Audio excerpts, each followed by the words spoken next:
नमस्कार मैत्रिणींनो, नमस्कार श्रोते हो. आजच्या आपल्या वनिता मंडळाच्या कार्यक्रमात मी मधुलिका कोशे नेरुरकर आपल्या सगळ्यांचं मनापासून स्वागत करते.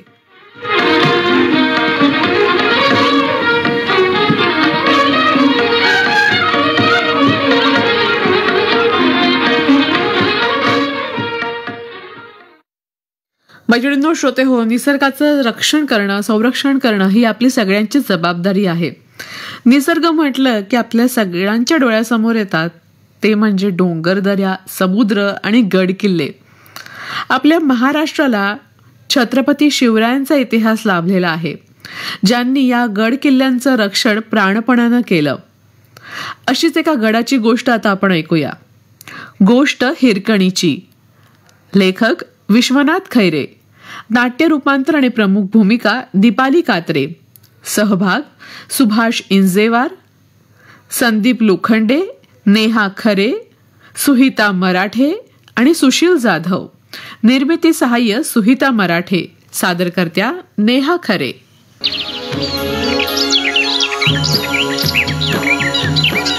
मी हिरा, गवळवाडीची. नाही ओळख पटली? आता मला गडावर हिरा म्हणत नाहीत ना, हिरकणी म्हणतात. हिरकणी. आता महाराजांनी हिरकणी म्हणून हाक मारल्यावर समधी तसंच म्हणणार नाही का? अन ही अंग भरून साडी चोळी महाराजांनीच दिल्याली, रोज रोज निसती वय. अहो, जपून ठेवली या, वर्षातून एकदाच निसती. गडावं, डोंगराईला, त्या बुरजावं येते ना तवाच. आज आली ना तशीच. आता बुरुज तर तुमच्या ओळखीचाच आहे म्हणा, माझा हाय म्हणू का? हसताल तुम्ही.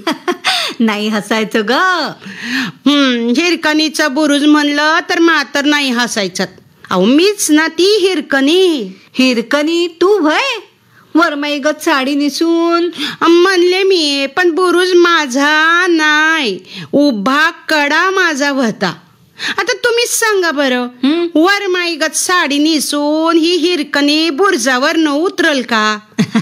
आता कमरेला गुडघ्या पुतूर धडवत आणि अंगावर गाठणीची चुळी होती म्हणून ती हिरा ह्या उभ्या कड्यावरनं उतारली होती.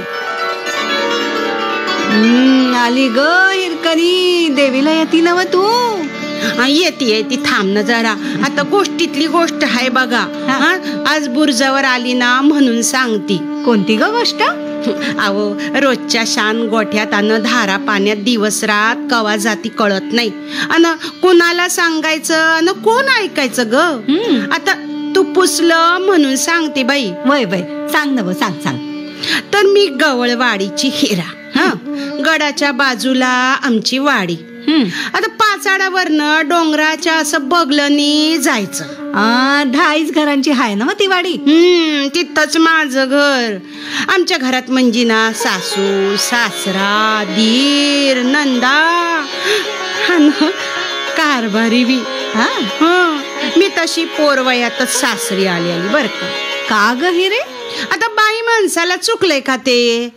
अन आई बाप गेल्यापासून सासार मायार एकच झालेलं बाई. काय काय काम करत होतीस ग? आता बघा, कळतय तशी गाया मशीनच करत आली. उठल्या उठल्या झाडून काढा, शिनकूर करा, गौऱ्या थापा आणि मग वासर सोडा, धार काढा आणि मग लागलीच गुर सोडा. तू रानात जायची ना हिरा? वय, अगं तिने सांची माघारी आणायची. भाकर तुकडा रानातच खायची का ग? आता गुर सावलीला असत्याल तवर आम्ही गोरकी पोरना खेळत बसायची. मला हवस ना नकला करायची. सगळ्यांना ना ख्या ख्या हसवायची. असं का? आणि पुन्हा गुर चारायची बर का. आणि दिवस मावळता घरी आणायची. अगो बाई, आणि पुढं? आणि काय अंधार पडला तर काय गोठ्यातच एका बाजूला नाकाला गुडघं लावून खालवर घालायची. आणि डोळं उघडलं की हे फटफटीत झाल्याला असायचं. अगं, गोठ्यातच झोपायची तू? तेच म्हटलं ना, नाकाला गुडघं लावून खालवर घालायची, तिथं झोपायची मी. आता या रगड्यातच कवा पोटोशी राहिली कळलंच नाही बाई. अगं तू तर 4थ्या 5व्या महिन्यापर्यंत यायचीस की राहणार. व्हय ग, सासूबाईच म्हणाल्या आता नग जाऊस. आणि मग काय चांगल्या चोंगल्याचा आग्रह करायला लागली. आणि कारभारी तर कंदी मंदी नियाळाय बी लागलं बघ. आणि मग काय अगं सोनिया झाला. अरे वा. अगदी 13व्या दिवशीच नाही बाजवर न उतरायला लागलं बाई. 1.25 महिना घरातच होती. मुलगा झाला की ग हिरा तुला? व्हय मुलगा. पण दारच्या रेडकावानी सोनिया प्यायचा गुडूप निजायचा. ग बाय, पुन्हा रानात जायला लागली ना तू? नाही अगं, सोनिया उलथा पालथा व्हायला लागला ना. नंदा त्याला खेळवायच्या, गोठ्यात घेऊन जायच्या. आणि वाईच वड लागली की मी हाक द्यायची, सोनिया सोनिया. आणि सोन्याला पाजायची ना. वय ग, 1-2 महिने असंच गेलं. आणि मग एका दिवशी आत्याबाईच म्हणाल्या, अगं हिरा, रानात नग जात जाऊ. एका पाळीला गडावर जात जा दूध घालायला. उन्हाच्या आत माघारी यायचं लेकराला दुपारी पाजायला. बर, दुसरं काय म्हणणार. आणि लागली की मी गडावर जायला. आता गड आता माहिती झाला. आम्हाला रांगायला लागल्यापासून तर डोंगरच माहिती. अगं आईच्या गुडघ्या एवढी होती ना, तवापासून सरपानाला तिच्या संग जायला लागायचं बघ. एवढूशी तरी मोळी डुईवर असायचीच माझ्या. आणि ती घेऊन कड्या कपारीतनं ढोर वाटणी तू चढायची उतरायची का ग? कुठून बी कुठं जायचो. पण आता समद्या डोंगरावर ही वर्दळ चालू होती बघ. वाड काय, देवळ काय, तळी काय. अगं बाई साऱ्या डोंगरावर खाट खुट फाट फुट ठाक ठुक. आणि माणसं ग. आणि मला काय कळायचंच नाही. अगं बाई. मग एकदा ना पहाऱ्यावरल्या शिपाईच मला म्हणला, आता महाराज यायचे तिथं राहायला. डोंगरवर महाराज? मग मला व काय माहिती, महाराजांना राहायला समजा डोंगर लागायचंय म्हणून. सबन डोंगराच्या कडनी भेताड तरी बांधत्यात, नाही तर कडा तरी तासत्यात. हिरा, पहिली तुम्ही वाडीवरनं थेट वर जायचा ना? आणि ती बी बंद झाली की ग. आम्ही वाकडावानी ना वर चढत जायचो, माकडावानी उड्या मारायचो. आणि त्यात आला ताटकाव. आता मात्र तसं नाही. पोकट्या माणसावानी पार पाचाडाच्या बाजूला जायचं. खिंडीतून असं वर चढायचं. मग लागायचा दरवाजा. अगं बयो, डोक्यावरली पाटी घट धरून सुद्धा वर पुतूर नजर काय पोचायची नाही. आणि त्याच्यावर पहारा. जन्मात कधी कोणी वर जायला अडवलं नव्हतं, ती आता अडवायला लागली. आणि पहिल्याच दिवशी अनुभव आला की ग. कोणता ग बयो? अगं मी आपली चालली होती डोक्यावर पाटी घेऊन मपल्याच नादात, तर शिपाई म्हणतो कसा, अगं बया चाललीस कुठं? डोंगरावर. डोंगरावर जायचं असेल तर त्या तिकडं जा. इकडं गडावर कशाला? ते गडावरच जायचंय. पहिली मी जायची ना गुरं चारायला, त्याने तोंडात आलं व डोंगरावर. पाटीत काय आहे, गुरं का पोरं? हसतीस काय? नीट सांग, काय आहे पाटीत? अहो दूध घालायला चालली आहे ना व. दूध गाईचं का म्हशीचं का? हा लई चावटावानी बघतोय की माझ्याकडं. चौकीदार, जय बावरा, बाई माणसा संग नीट बोला. महाराजाला कळलं तर जीवाचा तुकडा तुटल. बाई जा, दिवस मावळाच्या आत माघारी ये. दरवाजा बंद झाल्यावर खाली जायला नाही मिळायचं. अहो मी कशाला थांबती दिवस मावळस्तवर. लेकराला दुपारचं पाजाया नाही का जायचं मला. एवढं बोलून ना मी गेली गडावर. 4 घरी दूध घातलं सांगितल्या परमानं. बस आया बाया चांगल्या बिचाऱ्या. राधीची सून म्हणून पुसलं बाई. राधीची सून का. आणि मी आपली चटा निघाली बाई. दिवस डोक्यावर यायच्या आत वाडीला पोचायला पाहिजे ना. हा, बाळाला दूध पाजायला हवं ना. वय ग, ती सगळं चर आणि दगड मातीचं ढिगार वलांटानीच कटाळा आला. डोंगरावर चालायचं लई सोपं बघ. आता दरवाजावर आली तेव्हा सकाळचा चौकीदार वळखल्यावानी हसला बर का. आणि तेवढ्यात खाली येताना भटजी भेटलं बघ. असं का? हा, आधी पाचाडला राहायचं ना. आता वाडीवर लग्न कार्य काही असलं तर भटजी यायचं. आणि आता आता डोंगरावरच म्हणजे गडावर राहायला गेलत. मला भेटलं आणि डोळ्याची सावली करून म्हणले, हिरा ना ग तू चालला की मॅच लावलं. हा, गडावर कशाला आलतीस? दूध घालायला रोज येते. रोज येतीस का? आमच्या घरला येच. आणि हे बघ, आमच्या कमळीचं डवाळ जेवण आहे. दळण कांडण करायचं वाईच. कमळीच्या आईला मदत पाहिजे थोडी. मी काय म्हणतो, तू येत जाग 4-2 दिवस. काका, लेकराला दुपारचं पाजायला जावं लागतो. जा ना अगं, दुपारचं यायचं. कमळीच्या आईला तरी सकाळी कुठं वेळ असतो? म्हणजे सकाळचा 4 घटका काम करायचं आणि जायचं संध्याकाळच्याला. आत्या बाईंला पुसतीये. कोणाला?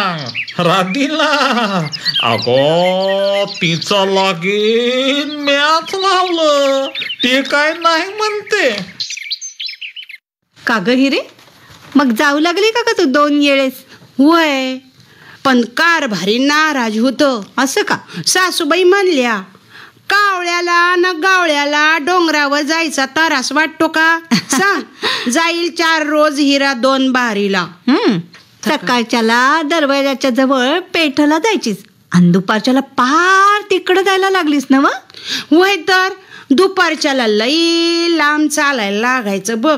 भटजीचं घर पार टोकाला. आणि कमळीला बघितलं का ग? ढवाळ जेवण म्हणजे काय ग हिरे? काय माहित, पण माझ्या शिनची पुटुशी पोरगी बाहेर आली. अवघडतच चालत होती बर का. दिस भरत आले होते का ग? वय ना. मला काय वाटलं, ढवाळ लागलं म्हणजे पोटात ढवळून जेवणावर वासना राहत नाही ना. त्याच्यासाठी देवाला काहीतरी जेवण घालीत असत्याल. माझ्याही पहिल्या 2ऱ्या महिन्यात रानातली चिचा बोर मी खात होती. पण आपण काय असं ढवाळ जेवण काय केलं नाही बघ. अगं, ती काय एकेकांच्या घरची चाल म्हणून तर जायला लागली. पण दरवाजावर चौकशी झालीच. ती चुकतीये का ग? काय ग हिर, 2दा गडावर यायला लागलीस आणि दुधाची पाटी कुठे? काय म्हणून सोडायचं तुला? दूध घालायला नाही येत दुपारची. आता त्या भटजीच्यात कामाला जाते. अग, घरास परत जायचं असेल तर दिवस मावळायच्या आत परत येत जा. वय वय म्हणलं मी त्यांना. वय वय, पण ज्या दिवशी जेवण होतं त्या दिवशी माझा पिट्ट्या पडला. कमळीची तर आत बाहेर चाललीच होती. हे कर ते कर सारखं सांगत होती. आता निघायचं तेवढ्यात काय झालं, माझ्या समोर एक ताप्याला आलं. घासून दे म्हणे. मग घासलं की तसंच ठेवलं ग? घासलं तर हिराची काय बिशाद नाही वय म्हणायची. वाईच गव्हात घेतलं, माती घेतली आणि खसा खसा खसा घासलं. आत बाहेर भडा भडा पाणी वतलं, हात पाय धुतलं आणि ताप्याला वस्त्रीवर ठेवलं. मी धुम्माट पळाली बघ. आता माथ्यावर आली तर सुरव्याचा गोळा लाल दिसत होता. मनात म्हणलं, मग काय म्हणलं ग मनात हिरा? अगं मनात म्हणलं, वाईज धावत गेलं तर घावल दरवाजा. वाघ माग लागल्या ग जीवाच्या कंतानी पळाली बघा. पेठवा लांडली, तळ्याच्या कडनी धडाधड उतारली. लहान सहान चरावरनं नडीगाऱ्यावरनं उड्या मारल्या आणि दरवाजाला पोचली बघ. आणि मग अगं संबूर बघतीये तर काय, दरवाजा लागल्याला. अगं आई ग, मग काय केलं ग तू? आता नायकांच्या पाया पडली नव. नाईक, नाईक, वाईच मला जाऊ द्या ना व. चौकीदार तसा दचकलाच. हिरा, तू काय म्हणलीस? मला वाईच जाऊ द्या ना. कुठून जाऊ द्या?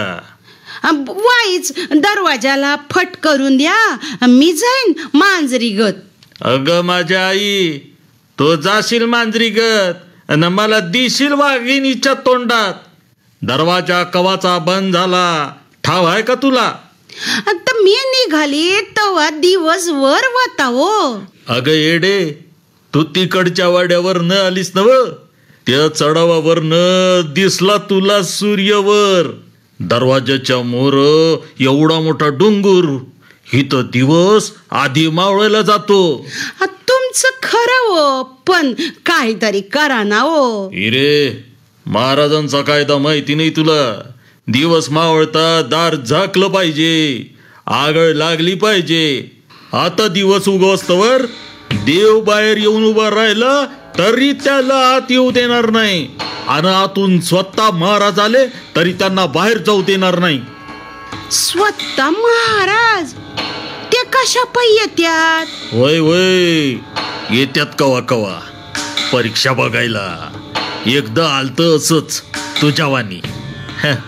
म्या म्हणलं तुम्ही कोणीतरी महाराजांचा सॉंग घेऊन आलिया, मोकाट्यानं माघारी फिरा, नाहीतर गडकऱ्यांना घेऊन या. गेलं माघारी. दुसऱ्या दिवशी सकाळीच गडकरी आलं आणि शाबासकी देऊन गेलं. तवा हिरे, दरवाजा उघडायची गोष्टच मनात सुद्धा आणू नगस. हो, मग काय करू हो? हिराबाई, ह्यो टकमक कडा आहे ना, त्याचाच आसरा आता आपल्या दोघांना बी. मी दरवाजा उघडून देतो तुला आणि जा तू टकमक टोकाला. उद्या महाराजांनी कडलूट करायचा, त्याच्या पक्षी आजच उडी मार तू जाऊन. असं काय बोलताय? खरं तीच बोलतोय, पण नसलं तुला ती बरं वाटत तर तू जा त्या टोकावर. गडाव दुसरीकडं नाबूत जागा नाही उतरायला. टकमक टोकावनं उडी मारलीस तर पापणी लवस्तवर जाशील खाली. जगली वाचलीस तर जा घरी. बाई ग हिरे, काय ग केलंस तू? आणि मला सणकाली मी उठली आणि तोंड फिरवून चालायला लागली. तो लागला हाका मारायला. हिरा, ए हिरा, खरंच टकमक टोकाला निघालीस का काय? नग नग, अगं माग फिर हिरा. अगं गमतीने म्हणलो मी. अगं ऐकलंस का? ए हिरा, हिरा. म्या ऐकलं पण माग बघितलंच नाही. ढांगा टाकीत निघाली. असं? टकमक टोकाला नव्हती. अगं तिथं कसली जाते मी? शाबूत अंगानीच घरला जायचं होतं माझ्या सोन्यासाठी. पण जायचं कसं? अगं बाई बाई, सोन्याला तर भूक लागली असेल नाही? हा, लेकराच्या जेवणाची काळजी बघ. त्यातच मी वर गेली आणि उजव्या बाजूला वळली बघ. भराभरा चालायला लागली. दिसल त्या देवळाला हात जोडीत होती. देव बाप्पा, मला वाट दाखव. आणि मी झापा झापा चालतच होती. कडूस पाडायला लागलं होतं. एखाद जागी एकदम अंधार वाटायचा. कधी वाटायचं आपल्याला कोणी पकडून तर न्यायचं नाही. तरी मी बेभान चालत होती. चालायची, पळायची, चालायची, उड्या टाकायची. अगं हिरा, उड्या मारल्या की काय तू? मग तर करता करता डोंगराईच्या दगडाजवळ आली. डोंगराई गडावर कुणालाच माहित नव्हती बघ. आमच्या गुरख्या पोरांची दाटी मोठीची देवी. आणि कवा एकदा आमच्या मनात आलं, ये ह्या दगडाची देवी करू. अगं बयो, दगडाची देवी केली तुम्ही? वाय, मग उठली समधी भरा बिट्ट्यानी एवढा एवढा जागा झाडून काढला, हौशीनी शेणाचा पव आणला आणि म्या एका दुर्वनात गोमतार धरून आणलं, दगडावर शिपाडलं आणि आवरत चौरत जागा सारवून काढली. लई बेस झाली ना व. नाव काय ग तिचं? डोंगराई. हा. कधीतरी भाकरी खायला बसतानी काना एवढ्या तुकड्याचा निवद दाखवायचो आम्ही पोर. बस. पण आज मात्र म्या डोंगराई पुश्या खिनभर थांबून तिच्यावर डोकं ठुलं, म्हणलं मला वाट दाखव ग, वाट दाखव देवी, अगं माझ्या सोन्याकडं सुखरूप पोचव. असं डोकं उचललं आणि पुन्हा ताडताड चालायला लागली. चालता चालता उजव्या बाजूला नदर टाकीत होती आणि त्या तिथं बाजूला ना तटाची भिंत लांब लचक दिसत होती. कुठं म्हणून सांग का फट दिसत नव्हती बघ. अगं महाराजांनीच तर गड बांधून घेतला ना व. तर काय, सरली बाया मोर गेल्यावर पड्याल टेकडाचा खडूक दिसत होता आणि तिथं मी वळली आणि या इथं आली बघ. म्हणलं आपण आलो की उभ्या कड्याच्या माथ्याला. आता पाचाडच्या वाटणी दिसायचा ना तो काळ्या भिताडागत, आणि म्हणून तर वाडवडिलांनी उभा कडा असं नाव दिलं ना. तेव्हा खालून बघितल्याला आणि आता त्याच्या वर येऊन उभी राहिलेली. अगो हिराबाई, खाली बघतानी भीती नाही वाटली का तुला? खरं सांगते, जन्म गेला डोंगरात. दरवाजा पोशी बसली होती तेव्हा टकमक कड्याची सुद्धा भीती वाटली नव्हती. पण त्या सांच्या पहारी उभ्या कड्याच्या खाली बघितलं आणि डोळं फिरल्यागत झालं बघ. काय सुचना ग. पाय घळाटलं म्हणून खाली बसली आणि चितागती होऊन टुकू टुकू बघत होती. मला बी कधी म्हणजे असंच होतंय अगं. आणि त्या झांजर येळला त्या भुरक्या कड्यावर 2 जागी मला शेळ्या मेंढ्याच्या लेंड्या दिसल्या. अगं बाई, हिरे लेंड्या दिसल्या तर त्यात काय ग? अगं रस्ता धावला त्यानी असं. आणि मी तटकुनी उठली. माझ्या पायाला शेळी मेंढीच्या नख्या फुटल्या गत मला वाटलं. आणि उजव्या पायाचा अंगठा एका कपडीवर टेकावला आणि दोन्ही हातानी वरच्या दगडाला धरलं आणि डावा पाय लेंडीच्या जाग्यावर टाकला आणि कड्यावरून एक एक पाय खाली टाकाया सुरुवात केली. अगं दिसत होतं का ग तुला? वाईच. आता अंधारायला लागलं होतं पण चांदण्या दिसत नव्हत्या. पायापुरतं दिसत होतं. आता 2 हात न 2 पाय, कधी पाठनं तर कधी पाठ तर कधी बूड, असं वर खाली बाजूला सारत टेकवत सरकत खुरडत बसत उठत अगं बाई मी खाली जायला लागली.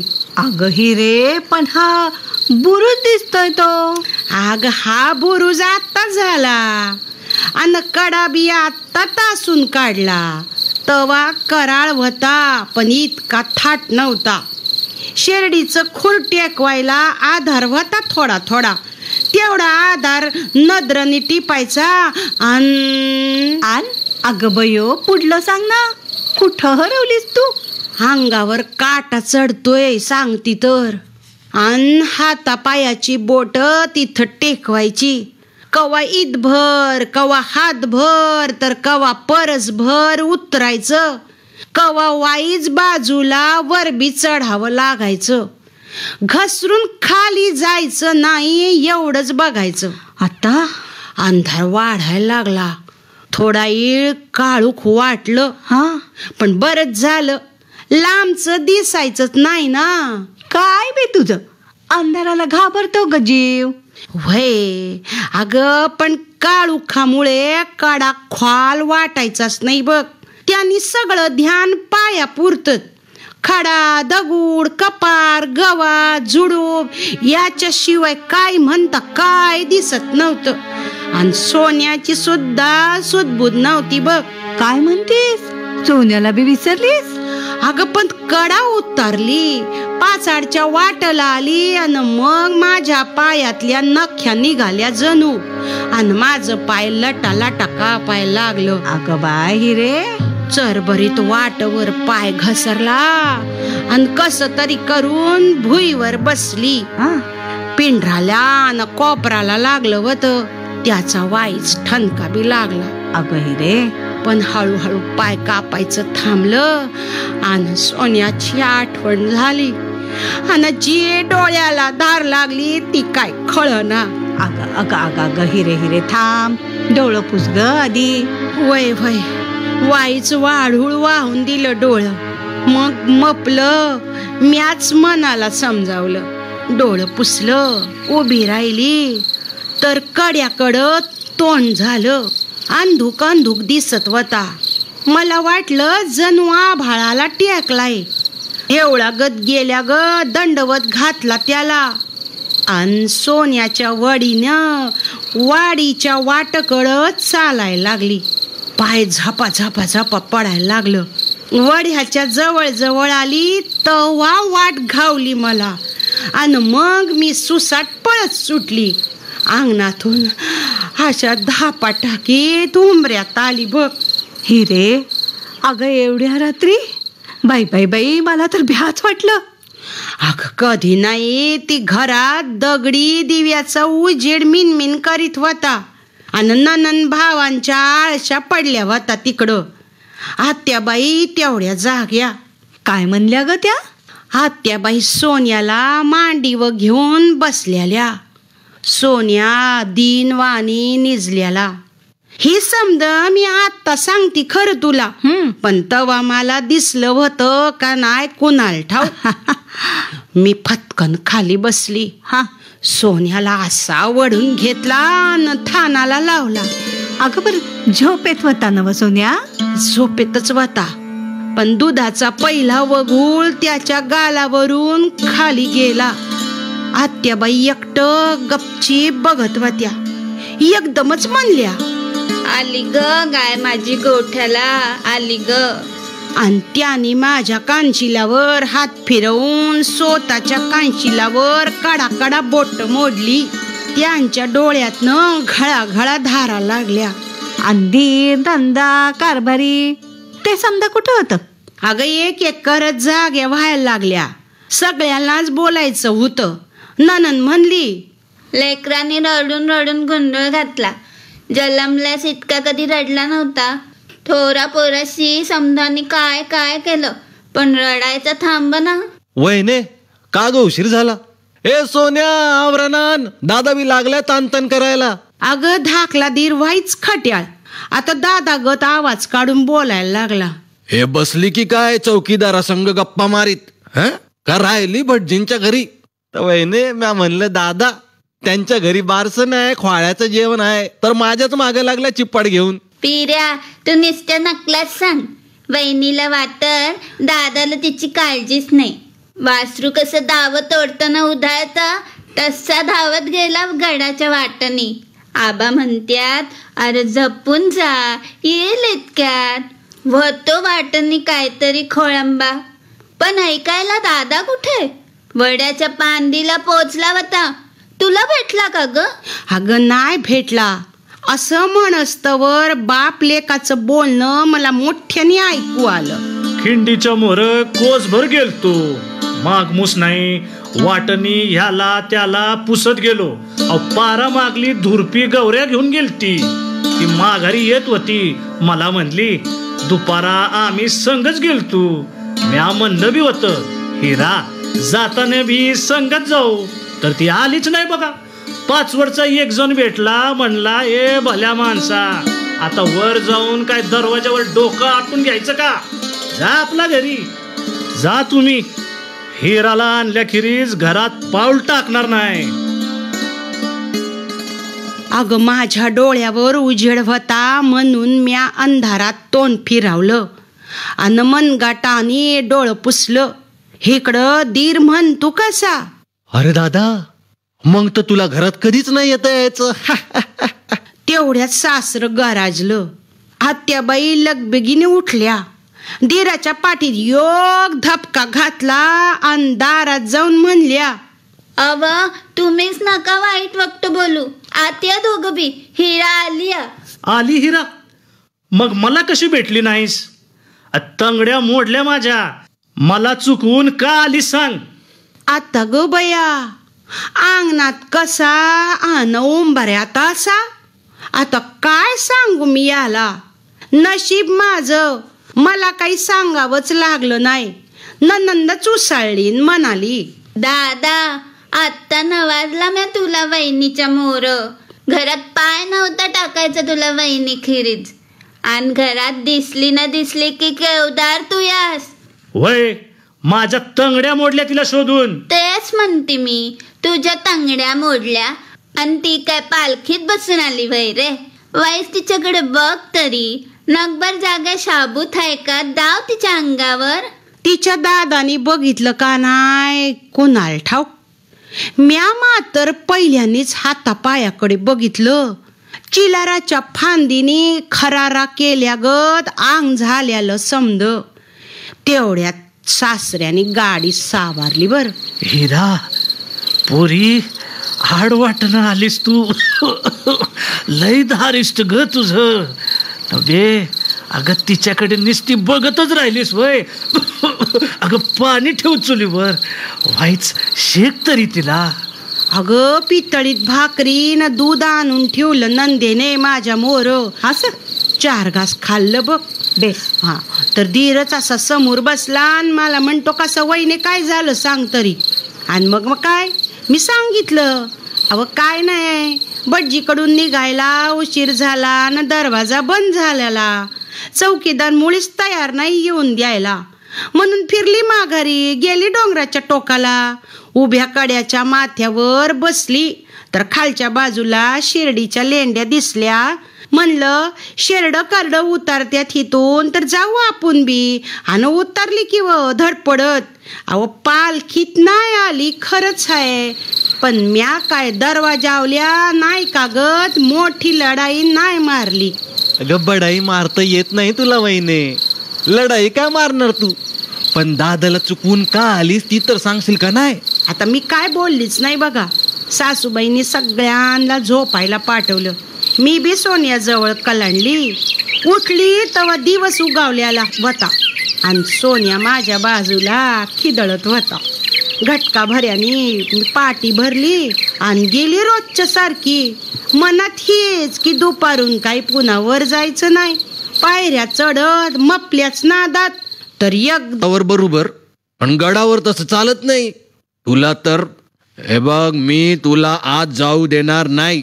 पाठी उतर, चल दाखव जागा. डावली मी जागा. नाईक वरून बघत होते. नायकाचं डोळच फिरलं म्हणला तो. हिरा, चौकीदार गवाही देतोय म्हणून खरं मानतो, पण कशी उतरली सांग तरी मला. अगं मी सुद्धा डोनागिरी चढलो, पण घोर पडणं दोर होता चढायला. देवाशिपत, मला कुणी लाख मोहरा दिल्या तरी मी या कड्यावरून उतरायचो नाही. हे हिरा, दिवी बिवी अंगात येते का काय तुझ्या? अहो दादा, दिवी कशी येईल माझ्या अंगात? दिवी कळतीये का तरी आम्हाला? ही बघा, आम्ही गुरक्या पोरांनी या दगडाचीच किलती डोंगराई दिवी. काल हिला हात जोडलं म्या. डोंगराई पाठीशी होती का नाही मला माहिती नाही. डोंगर पाठीशी होता एवढं बरी खरं. आता नाईक काय बोललं नाही. मग आम्ही निघालो. अगं हिरा, अगं बघती कुठं थांबली का तू? 2-4 दिवसांनी मी अंगान सारवून घेत होती. हा तर मोठी वरात किंवा आमच्या घराकडं 2 शिपाई मोर, वाडीतली लहान थोर माणसं आणि बोलायला लागली. काय राम राम, आम्ही गडावर आलोय, महाराजांचा हुकुम आहे. हिरा गवळण तुमच्याच घरची ना. आता सासर तर तत पप्प करायला लागलं आणि मी आतूनच ऐकत होती. असं का? मला काय होणार तर नाही ना. आता हुकुम हाय म्हणले, कोणीतरी म्हण पैनी लावून उतारला गड तर महाराजांनी म्हण त्याचा एक पाय कलम केला आणि हे बक्षीस दिलं. आता माझा बी पाय खांडून टाकतील वय, पण गडावर नाही राहायची मी. खुरडत खाली येईन, कायम माझ्या सोन्याजवळ राहील. मी कारभाऱ्यांना म्हणलं उठाव, वरात राहिली होती ना आपल्या लग्नाची, आज आणायची शिपाई मोर आहेत, गडावर जाईल वरात आणि जोडीनी पाया पडू शिरकाईच्या आणि माझ्या डोंगराईच्या. सोन्याला असा खांद्यावर टाकला, तेवढ्यात सासूबाई आल्या न म्हणल्या, ही शिपाई आलं वय. दरवाजालाच समजलं मला, ज्याच्या त्याच्या तोंडी हिरा गवळण. अव केलं तरी काय तिनं, लेकराला पाजायला आली एवढंच ना. तुम्हाला वाटतं आणखीन कुणी येत्याल जात्याल त्या वाटणी, कुणाची माय येली या त्या वाटणी जायला, दाखवाच मला. आणि असलाच कुणी माईन तन्ह्या धरून त्याला, त्यो दावेल वाट पैक्यासाठी. लेकरवाळी नाही तसलं पाप करायची. आमची वरात निघाली बर का ग. मी, सोन्या, कारभारी, सासू सासरं पुढं शिपाई. अगं हिरे, कुठं ग नेलं तुम्हाला गडावर? हा, मोठ्या वाड्यात पोचलो. तिथं न लग्नाच्या मानवावानी माणसं. म्या म्हणलं खरीच वरात झाली आमची बी न सासू सासऱ्यांची बी. अगं त्या तिथं देवळातल्या वाणी असं मखार ठेवलेलं, आणि मग काय तू तू तू तू तू तू तू तू करून असं शिंग वाजलं. अगं हिरे, अगं तू बी शिंग वाजवलं का ग? अगं नाही ग, तुला पगस्त वाजवून दाखवलं तू तू तू तू. अगं शिंग वाजवण्याचा मला कसला मान. शिंग वाजलं न पगडी वालं न पट्टी वालं, काय नो बाय नो म्हणायला लागलं शिवाजी महाराज. एवढं 2 सबाद मला कळलं. आणि आलं ना ती, आणि बसलो मखरात. संधी उभी राहिलेली खाली बसली. अगं ए हिरा, अगं लवकर सांग आता, भाकर करायची आहे मला. अगं पुढं ऐक तर खरं. अगं माझ्या नावची आरुळी आली हिरा गवळण. आणि मी महाराजांना दंडवत घातला आणि माझी समधी कथा नायकाने सांगितली बर का. आता महाराज म्हणलं, अगं गवळण जिथून उतरली ती जागा तुम्ही स्वतः बघितली आहे, तिथून चढ उतार करताल का तुम्ही? नाईक म्हणलं, डोनागिरी चढलो पण तुमच्या आशीर्वादानं. आणि महाराज पुढं म्हणालो, ह्या बाईनी पराक्रम केलाय, मला तवाच वाटलं आपण बी दंडवत घालावा. अगं तितक्यात ते पंडितराव तिथं उभं होतं, ते काय म्हणलं, काय काय आता पराक्रम खरंच, पण गडाचा नियम मोडून गुन्हा सुद्धा केलाय म्हणे. मला वाटलं आता माझं पाय खाणणार की काय, पण महाराज अन्याय नाही करायचे, न्यावच करतील ग. आरोपी एक बाई आहे, गुन्हा केलाय पण पहिलाच न कळत घडला, गडाला धोका द्यायचा हेतू नव्हता. आणि मग ठरलं पराक्रमाचा मान करायचा. महाराज म्हणलं, काय ग, आजपासून ह्या मुलीला हिरकणी नाव देतो. त्यात किताबत आली का नाही? म्या म्हणलं महाराजांना, आता मी घरी जाऊ? अगं एवढा हाशा झाला ना तिथं, आणि मी आपली येड्यावानी बघतच राहिली. अगं पण तेवढ्यात महाराज बी म्हणलं, ए तुला काय घाई आहे, दरवाजा बंद झाला तरी उभ्या कडावरनं जाशील नाही का? आता मी कशाला ग कड्यावरनं जाऊ, सोन्या माझ्या संगच आहे ना. तसं महाराजांना म्हणलं बी ते. तर महाराज पंडितरावांना म्हणतात कसे, पंडितराव शास्त्रातला न्याव तुम्ही सांगितला, देवाच्या दारचा न्याव हिरकणीने सांगितला. हिरा गवळण कड्यावरनं उतारली नाही, एका लेकराची माय त्याच्यासाठी जीवावर उदार झाली. हा देवाचा दंडक आहे. आणि हे बघ माझ्या अंगावर या लुगड्याचा असा पदर घातला. अगं काय सांगते? आणि ते काय म्हणले, मंडळी आम्ही भवानी आईचं भक्त, ती साऱ्या जगाची आई. आमच्या मासाहेब आमच्या अन स्वराज्याच्या आई, हिला हिरकणीची पदवी दिली ही घराघरातील आई, आणि हिचा मान केलाच पाहिजे. हिरकणी इकडं ये. अगं असं मला जवळ बोलावलं ग. अन सोन्यानी न ती लुगडं धरून मुठ केली. महाराजांच्याकडे बघून हसला आणि महाराजांनी त्याला बी एक पोशाख दिला बर का ग. महाराज म्हणतात कसं, हिरकणी ही गेली अकराला. सोन्या अरे बहादूर आईचं दूध पेतोयस, दणकाट हो आणि स्वराज्यात गड राख. आणि त्यांचं ते हिराजी आहेत ना गड बांधणारे, अगं त्यांना बी बोलवलं जवळ आणि म्हणले, हिराजी अरे गड मजबूत बांधलास, पण डोंगर कच्चा राहिला एक जागी. एका आईने त्याला हरवला. कडा तासून घ्या, बुरुज बांधा, पायाभरणीला हिरकणीला बोलवा.